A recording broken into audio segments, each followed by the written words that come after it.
ሕያውን ከሙታን መካከል ስለምን ትፈልጉታላችሁ? ላይ የሙታን በኩር ይለዋል ክርስቶስን። ከመቃብር የሙታን በኩር ሆኖ ሁሉ በአንዱ እንደሚሞቱ ሁሉ በክርስቶስ ደግሞ ሁሉ በአዳም እንደሚሞቱ ሁሉ በክርስቶስ ሕያዋን ይሆናሉ ማለት የተናገረው ይህንን ነው። በክርስቶስ መነሳት ለአዲስ ሕይወት መነሳት ሆኖልናል።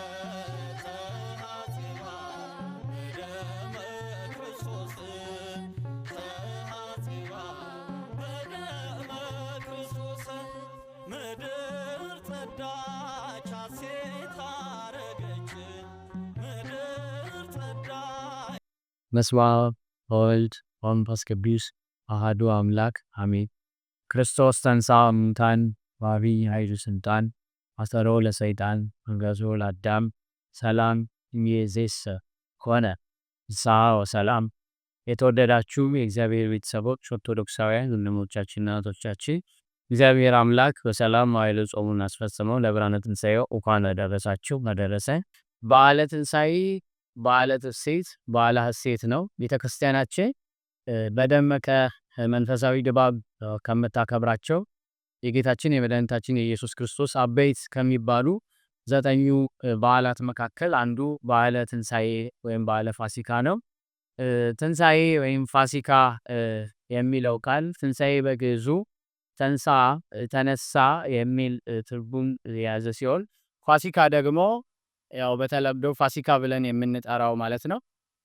በዕብራይስጥ ፋሳህ ከሚባል ቃል የመጣ ሲሆን ትርጉሙ ማለፍ መሻገር ማለት እንደሆነ የቋንቋው ምሁራን ሊቃውንት ይናገራሉ። እንግዲህ ፋሲካ የሚለው ቃል ይህንን ትርጉም ያገኘው እስራኤላውያን በግብፅ አገር በባርነት ቤት ለ430 ዘመናት ከቆዩ በኋላ እግዚአብሔር አምላክ በሚወደው በባሪያው በሙሴ አማካኝነት በፈርዖን ላይ 10 መቅሰፍታትን አምጥቶ በ11ኛ መቅሰፍት ፈርዖን እንደሚለቃቸው ሕዝቡን እግዚአብሔር ለሙሴ ምልክት በነገረ ሰዓት ካደረጉት ልዩ ትምህርታዊ ምስጢር የተነሳ ይህ ዕለት ፋሲካ ተብሎ ተጠርቷል። በብሉይ ኪዳን የሚገኙ ምሳሌዎች በሙሉ ለአዲስ ኪዳኑ ጥላ ስለሆኑ ፋሲካ ብለን በዚህ እንጠራዋለን።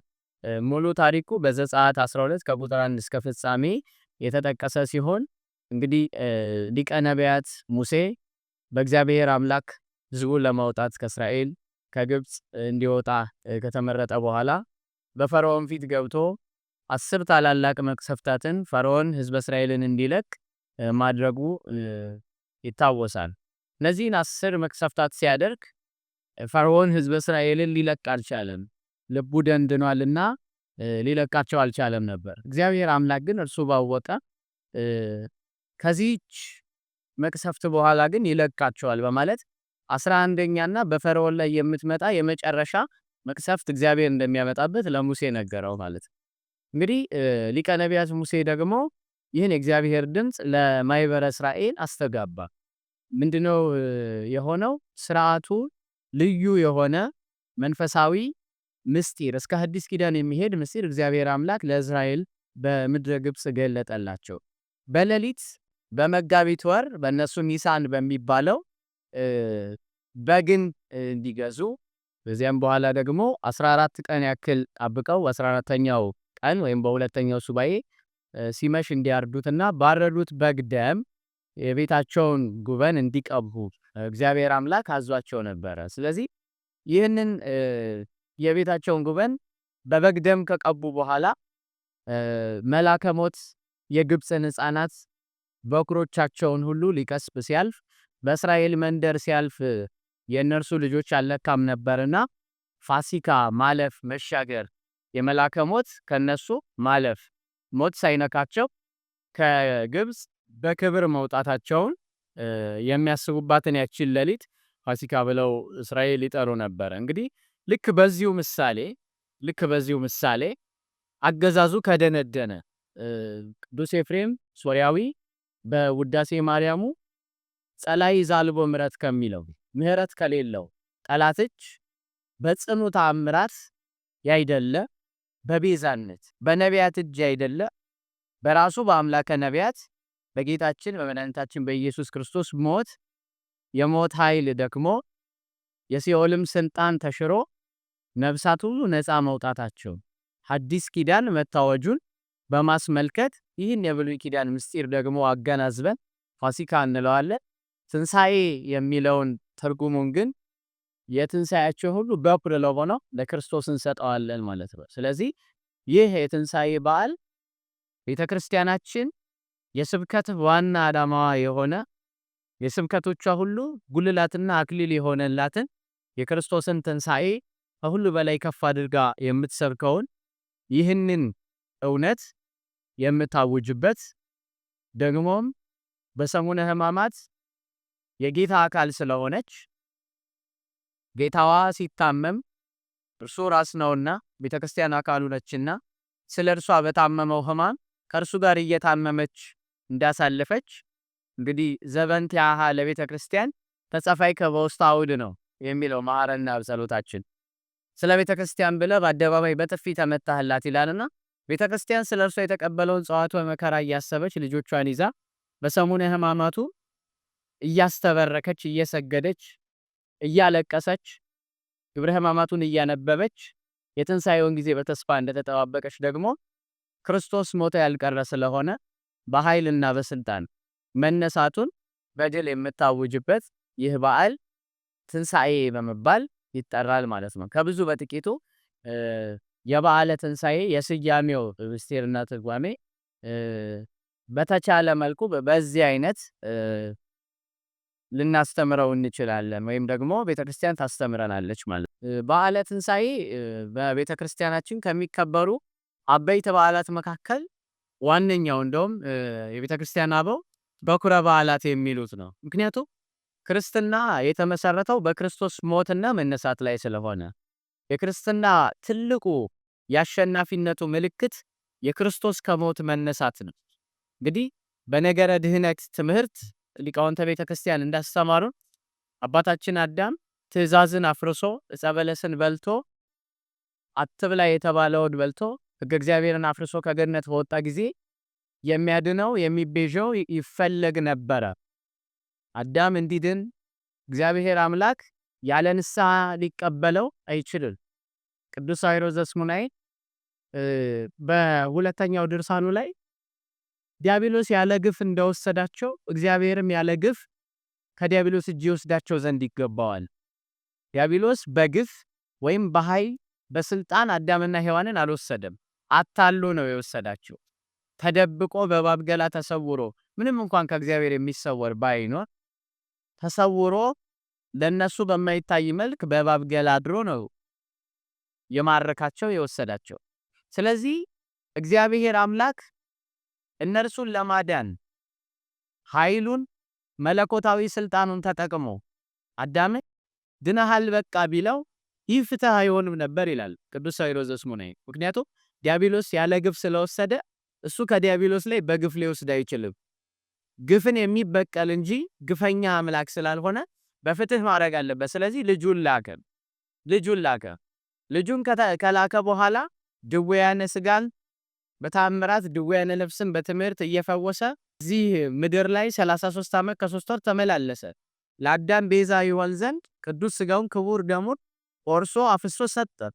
ይሄ ሁሉ ከሆነ በኋላ የድህነት መንገድ ሂደታዊ ስለሆነ በአዳም ቃል ኪዳን የተጀመረ በክርስቶስ ቤዛነት በደም ካሳ ቢጠናቀቅም ክርስቶስ ሞቶ ቢቀር የአዳም መድኃኒት ማረጋገጫ የአዳም መድኃኒት ዋጋ የመከፈሉ ምልክት ለኛ ሳይታይ እንዲሁ ያለ እምነት እንቀመጥ ነበር። ስለዚህ ክርስቶስ አዳምን ያድነው ዘንድ በፈቃዱ ሕማማትን ከተቀበለ በኋላ በነቢይ እንደተነገረለት ነፍሱን ለኃጢአት ቤዛ ካደረገ በኋላ እድሜው ይረዝማል ዘሩንም ያያል እንደተባለ በእርሱ ትምህርት የሚወለዱ አእላፍ ጻድቃንን አእላፍ ሰማዕታትን በመስቀሉ ሞት አስከትሏልና በራሱ ኃይልና ስልጣን ተነስቶ ክርስትናችንን አረጋግጧል። ስለዚህ ትንሣኤ የክርስትናችን ማረጋገጫ ማህተም ነው። ትንሣኤ የክርስትናችን ኩራት ነው። ትንሣኤ የክርስትናችን ዓላማ ነው። ትንሣኤ የክርስትናችን ማዕከል ነው። ትንሣኤ ክርስቶስን ማዕከል ያደረገ ማንኛውም አይነት ስርዓት ቤተክርስቲያን አይካሄድምና ቅዱስ ጳውሎስ ለቆሮንቶስ ሰዎች በጻፈላቸው መልእክቱ አንደኛ ቆሮንቶስ ምዕራፍ 15 ላይ ከቁጥር 14 ጀምሮ የሚናገረው ይሄንን ነው። እንግዲህ ክርስቶስ ካልተነሳ ትምህርታችን ከንቱ ሆነ ይላል። ስለዚህ ቤተክርስቲያን ሞቱንም ትንሣኤውንም ሁል ጊዜ ትናገራለች።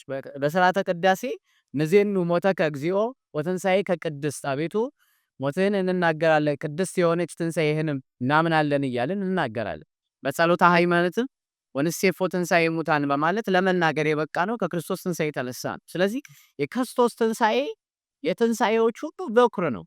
የትንሣኤዎች ሁሉ ራስ ነው።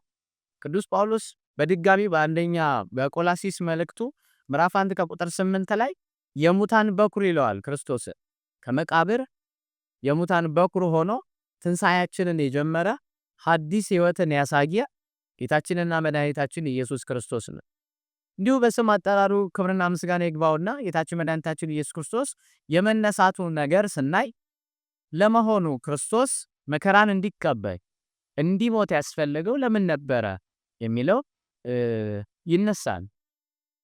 እንግዲህ ቅድምም እንደተገለጸው ጌታችን መድኃኒታችን ኢየሱስ ክርስቶስ በስጋ በዚህ ምድር ላይ ተመላልሶ ያንን ሁሉ ቤዛ ከከፈለ በኋላ መሞት ደግሞም በአይሁድ እጅ መንገላታት 13ቱን ሕማማተ መስቀልና ጸዋትወ መከራን መቀበል ያስፈልገው ለምንድን ነው የሚለው የነገረ ድህነት መምህራን በሶስት ምክንያት ይገልጹታል። የመጀመሪያው የአዳምን ፍርድ ዕዳ ለመክፈል ነው። አዳም ላይ ተፈርዶ ነበርና የአዳምን ፍርድ በራሱ ላይ አድርጎ ፍጹም ፍቅሩን ያሳየው ዘንድ በልጅነት ስልጣን በልጅነት ፍቅር ይቀበለው ዘንድ የአዳም ፍርድ መወገድ ነበረበት። እግዚአብሔር ደግሞ ፍርዱን የሚቀለብስ የተናገረውንም የሚመልስ ሐሰተኛ አምላክ አይደለምና በተናገረው በሞት በኩል አዳምን በዚህች ስለበላህ አንተ ሞትን ትሞታለህ ብሎ እንደፈረደበት የተፈረደውን ሞት በልጁ በኢየሱስ ክርስቶስ በኩል አድርጎ ቀይሮለታል ማለት ነው። ወይም ቤዛ ሆኖታል። ቤዛ ማለት ምትክ የሚሆን ማለት ነው። ቅዱስ ኤጲፋንዮስ በቅዳሴው ከአቤል ጀምሮ እስከ ዘካርያስ ድረስ የፈሰሰው ደም ምንም እንዳልጠቀመ ባየ ጊዜ ልጁን ላከ ይላል። ስለዚህ ነቢያት ሊቤዡት ስላልቻሉ፣ ሌሎችም ሊቤዡት ስላልቻሉ በመጋዝ የተተረተሩ፣ በድንጋይ የተወገሩ፣ በኩላብ የተሰቀሉ፣ በገመድ የተንጠለጠሉ ሁሉ እነሱ ከእግዚአብሔር ዘንድ አስባቸውን ትሩፋታቸውን ጽድቃቸውን ቢቀበሉ ለአዳም ቤዛ መሆን ስላልቻሉ የአዳምን ፍርድ ወስዶ ጌታችን መድኃኒታችን ኢየሱስ ክርስቶስ ይህንን ሞት በመሞት በሞቱ ሞትን አጥፍቶለታል። ለዚህ ነው ቅዱስ ጳውሎስ ሁሉ በአንዱ እንደሚሞቱ ሁሉ በክርስቶስ ደግሞ ሁሉ በአዳም እንደሚሞቱ ሁሉ በክርስቶስ ሕያዋን ይሆናሉ ማለት የተናገረው ይህንን ነው። ሞቱን መቀበል ብቻ አይደለም። ሞቶ በመቃብር የሚቀር ሰው የተለመደ ነው። አቤልም ሞቶ በመቃብር ቀርቷል። የክርስቶስ ደሙ መፍሰሱ ስጋው መቆረሱ ብቻ አልነበረም። ሞትን አሸንፎ መነሳትም ስለነበረበት የአዳምን ፍርድ ተቀብሎ ያንን ሁሉ ጸዋትወ መከራ በፈቃዱ በሰውነቱ ኃጢአት ሳይኖር በአንደበቱ ክፋት ሳይኖር ተቀብሎ ለኛ ሲል ባደረገው መውደድ ድል ነስቶልናል ማለት ነው። ይህ ነው። ሁለተኛው ምክንያት ደግሞ የሞትን ስልጣንና ሙስና መቃብርን ወይም ደግሞ የመቃብርን አበስብሶ ማስቀረትን ለማስቀረት ክርስቶስ ሞቷል። እንግዲህ ክርስቶስ በመዋዕለ ዘመኑ በሙሉ በስጋዌ ማለት ነው የሰራቸው ስራዎች የሰው ልጅን የህይወት ታሪክ የሚለውጡ ናቸው። ወደ መቃብርም የገባው የመቃብርን ታሪክ ለመለወጥ ነው ይላሉ ሊቃውንት አባቶቻችን። በመቃብር ሰዎች ፈርሰው በስብሰው ይቀሩ ነበርና ፈርሶ በስብሶ ከመቅረት ይታደጋቸው ዘንድ እግዚአብሔር ልጅ በመቃብር 3 ቀን 3 ሌሊት ቆየ። ይሄ መቃብር ሰዎችን ለአዲስ ሕይወት የሚወልድ ማህፀን ይሆን ዘንድ የሚያጠፋ የሞት ጥርስ ሳይሆን ለአዲስ ሕይወት ሰዎችን የሚወልድ በትንሣኤ ገላ ሰዎች የሚበቅሉበት የቃል ኪዳን ማህፀን ይሆን ዘንድ ክርስቶስ ገብቶ ቀደሰው። በዚህ ምክንያት የሞት አበስብሶ አፍርሶ ማስቀረት በእርሱ ሞት ድል ተነሳ። የእርሱ ሞት ሞትን የሚሽር እንጂ ሞቶ የሚቀርበት ስላልነበረ በራሱ ስልጣንና ኃይል ያደረገው ስለነበር ከዚህ የተነሳ እርሱ ሲነሳ የመቃብር ባለስልጣንነት ተሻረ። እርሱ ሲነሳ የሞት ኃይል ተገፈፈ። እርሱ ሲነሳ የሲኦል ባለስልጣንነት ተነጠቀ ማለት ነው።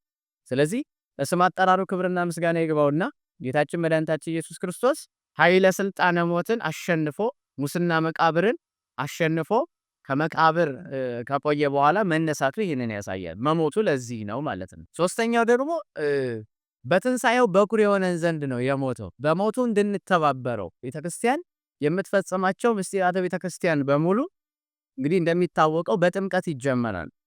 ጥምቀት ደግሞ ከክርስቶስ ጋር ሞቶ ከክርስቶስ ጋር መነሳት፣ ከክርስቶስ ጋር ሞቶ ከክርስቶስ ጋር መነሳት ማለት ቅዱስ ጳውሎስ በገላትያ መልእክቱ ምዕራፍ 3 ላይ እንዳስቀመጠው አንድ ሰው በጥምቀት ወደ ውሃ ሲገባ ክርስቶስ መቀበሩን እያመለከተ ነው።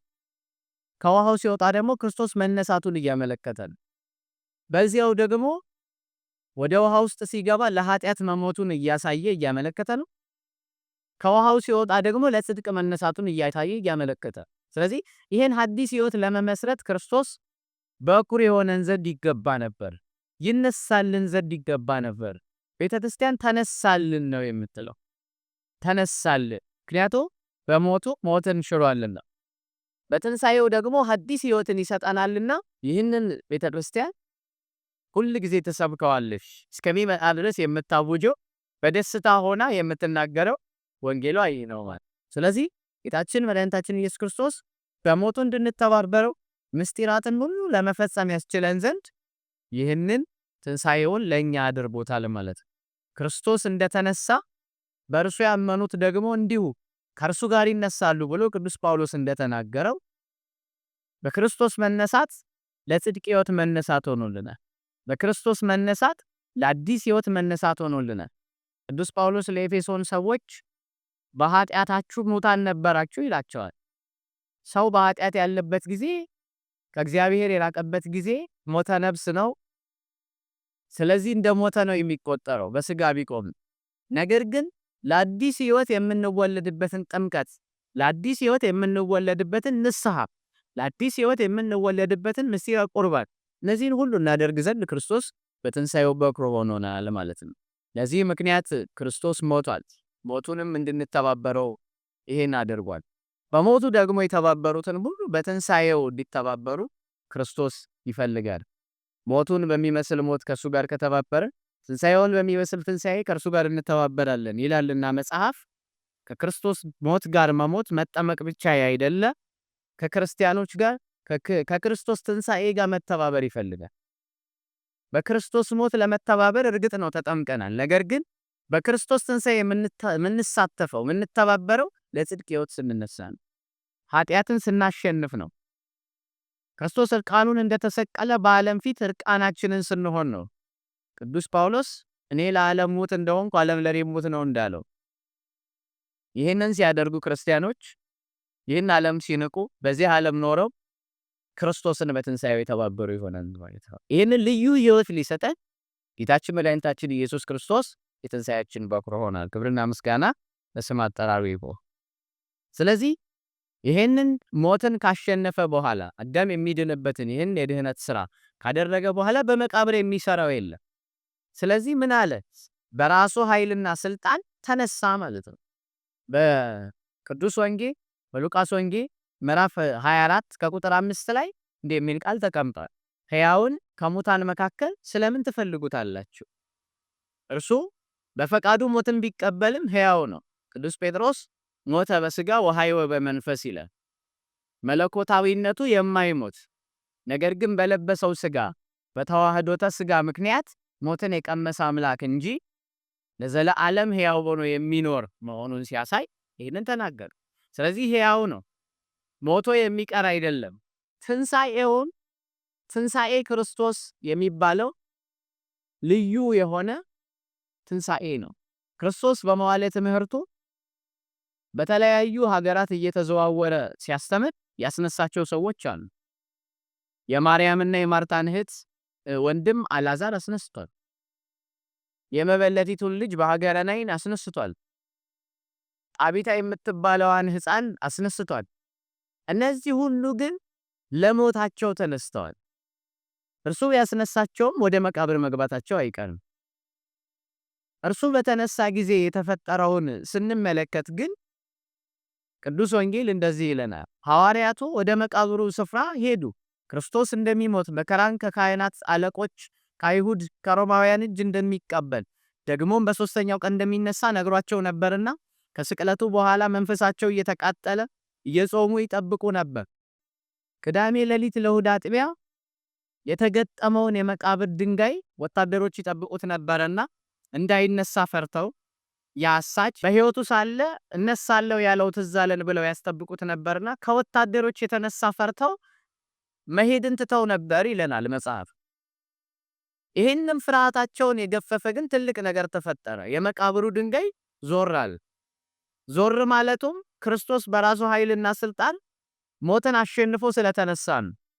ወደ ውስጥ ሲገቡ የተመለከቱትን ቅዱስ ወንጌል ሲነግረን የተገነዘበት መግነዝ መጠምጠሚያውም ሳይቃወስ በመቃብሩ ላይ ተቀምጦ አገኙት ይላል። እንግዲህ መግነዙን ትቶ የተነሳው ከእንግዲህ ላይ ለብሰው ነው። ስልጣነ መንግስቱን ለብሶ ተነሳ። ስልጣነ መንግስቱን ለብሶ በክብር ተነሳ። ምክንያቱም ይሄንን መግነዝ ከእንግዲህ አይገነዝበትም።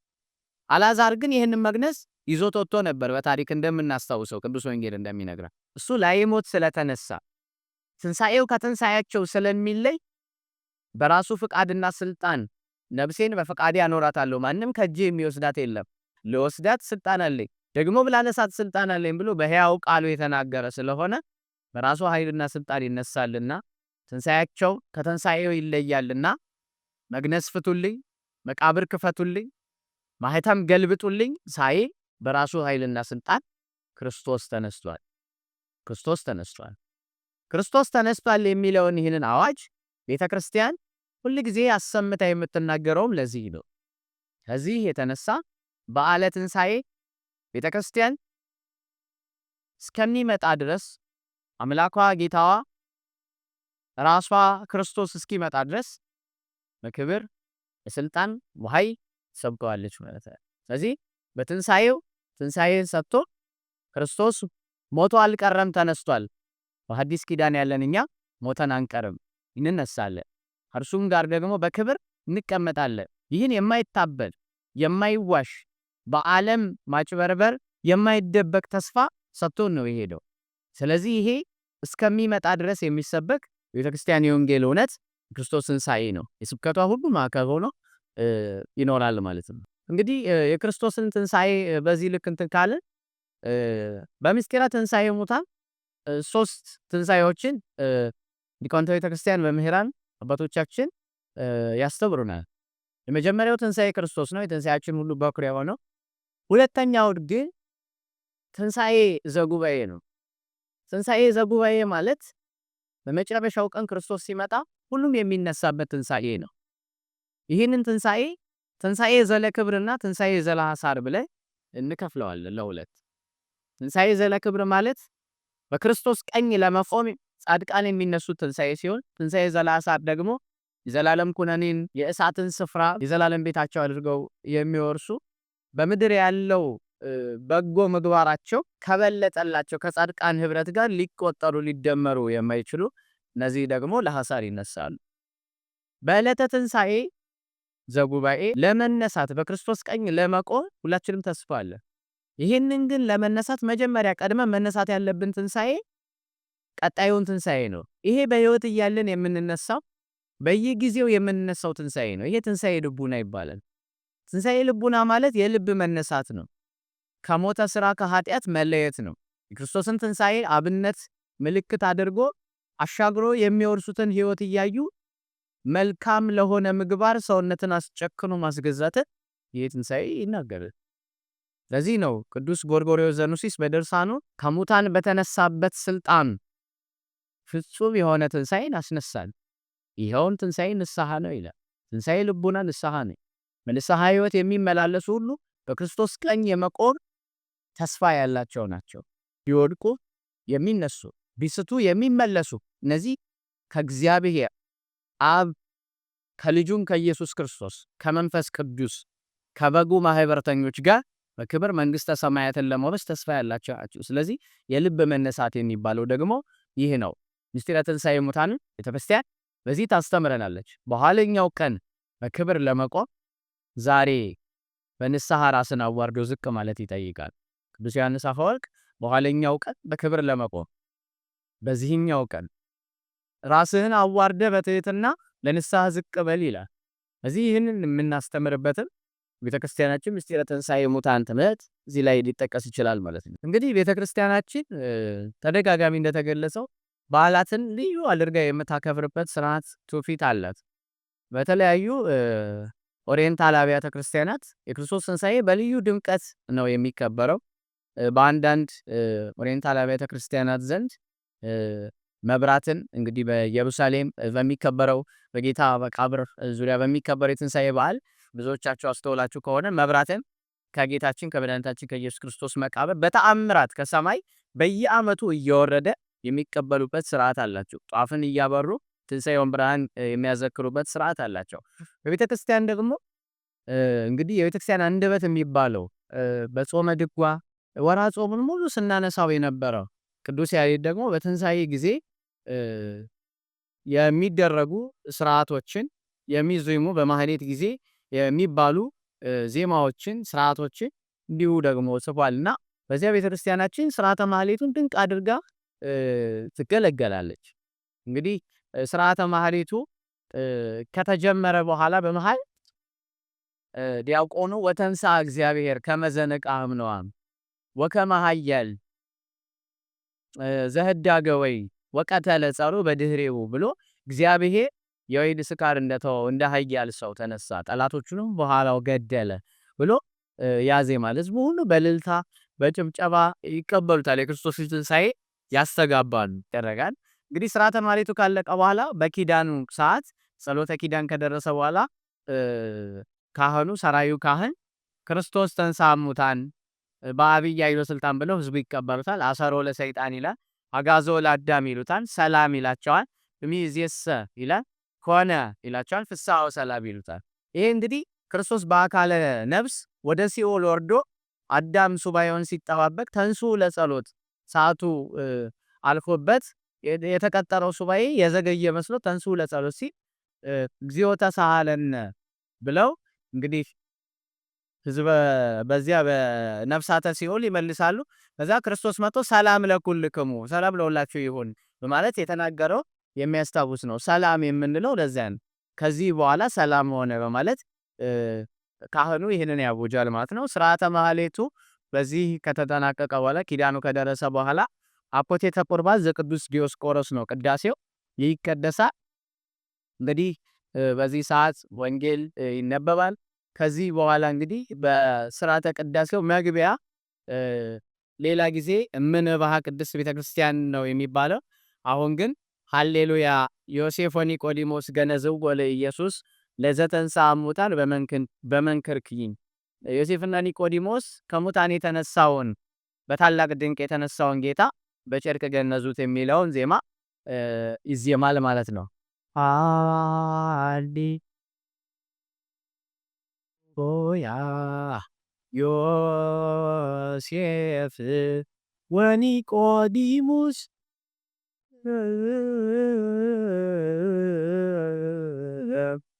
ገነዝዎ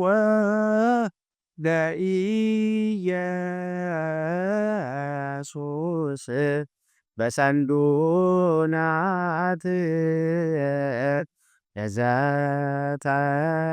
ለዘተንሥአ እሙታን በመንክርኪ እያሉ መሥዋዕቱን አክብረው ይገባሉ። ዕጣኔቲ እና ዘወቱ በሚባሉት የሥርዓተ ቅዳሴው ክፍሎች ፋንታ ደግሞ በበዓለ ፋሲካ ክርስቶስ ተንሥአ እሙታን ሞተ ወኪዶ ወለሞት ወእለ ውስተ መቃብር ወሀበ ሕይወተ ዘለዓለም ዕረፍት የሚለውን ካህኑ እያለ ሕዝቡ የተቀበሉ ይባላል ማለት ነው። እንግዲህ ስርዓተ ቅዳሴው በዚህ ተጠናቆ ሰርወተ ሕዝብ ከተከናወነ በኋላ መስቀል እየተሳለሙ ለትንሣኤ ጊዜ የሚባለውን ሰላምታ ክርስቶስ ተንሥአ እሙታን በዐቢይ ኃይል ወሥልጣን እየተባባሉ እንግዲህ ይለዋወጡና ህዝበ ክርስቲያን ሁሉ ትንሣኤውን በታላቅ ድምቀት በቤተክርስቲያን አክብረው ወደየቤታቸው ይሄዳሉ ማለት ነው። አምላካችን ልዑል እግዚአብሔር ለብርሃነ ትንሣኤው እንዳደረሰን ትንሣኤ ልቡናን ደግሞ አውጀን በንስሐ ተመልሰን ቅዱስ ቁርባንን ተቀብለን ደግሞ በጾሙ እንግዲህ ሙሉ ወቅት በንስሐ ራሳችንን ለማስተካከል ራሳችንን ለመግዛት ያሳለፍነውን ጊዜ ሁሉ አስበ በረከት ቆጥሮልን በንስሐ ተነስተን ቅዱስ ቁርባኑን ተቀብለን ርስተ መንግሥተ ሰማያትን እንድንወርስ የእሱ ቅዱስና መልካም ፍቃድ ይሆንልን። እግዚአብሔር አብ ጸጋ፣ እግዚአብሔር ወልድ ፍቅር፣ የእግዚአብሔር መንፈስ ቅዱስ ኅብረት አንድነት ከሁላችን ጋር ይሁን። ምስጋና ይሁን ለአብ ለወልድ ለመንፈስ ቅዱስ ዛሬም ዘወትርም ለዘላለሙ አሜን። ይቆይ።